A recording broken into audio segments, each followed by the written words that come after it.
সবাইকে আমার চ্যানেলে ওয়েলকাম। এগুলো হচ্ছে খুদের চাল। আজ খুদের চাল রান্না হবে, তাই 2 কৌটো খুদের চাল নিয়ে নিলাম। এবার জল দিয়ে ভালো করে ধুয়ে নেব। চালটা দুবার ভালোভাবে ধুয়ে নেব। আজ একটু অন্য রকমের রেসিপি দেখাবো তোমাদের, গ্রাম বাংলার সাথে জড়িত, সাথে আমার ছোটোবেলার স্মৃতির সাথেও। এবার কড়াইতে তেল দিয়ে লঙ্কা আর পেঁয়াজ ভেজে তার মধ্যে চালটা দিয়ে দেব।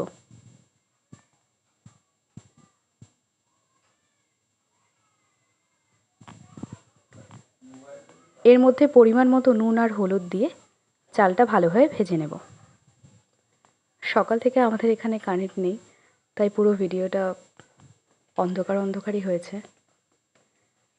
চালটা ভাজা হয়ে গেলে পরিমাণ মতো জল দিয়ে দেবো, মানে 2 কৌটো চাল, তাই 4 গ্লাস জল দিয়ে দেবো।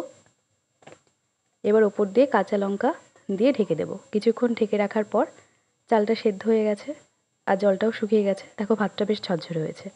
আর এদিকে আমি খুদের ভাতের সাথে খাওয়ার জন্য কালো জিরে বাটা করে নেব। কিছুটা পরিমাণ কালো জিরে, রসুন, লঙ্কা আর পেঁয়াজ। এবার কড়াইতে তেল দিয়ে কালো জিরেগুলো দিয়ে তাতে রসুন আর লঙ্কা ভেজে নেব। রসুন আর লঙ্কা ভাজা হয়ে গেলে তাতে পেঁয়াজগুলো দিয়ে দেব। সাথে পরিমাণ মতো নুন আর হলুদ দিয়ে ভালোভাবে পেঁয়াজগুলো ভেজে নেব।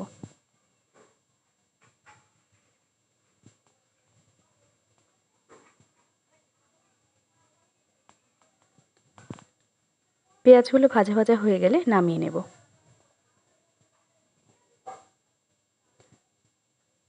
এবার এই মশলাটা বেশ মিহি করে বেটে নেব। দেখো কি সুন্দর মিহি করে বাটা হয়ে গেছে। প্রত্যেকটা কালো জিরের দানা সুন্দর মিক্সড হয়ে যাবে। এবার গরম গরম খুদের ভাতের সাথে কালো জিরে বাটা দিয়ে দারুণ খাওয়া হবে।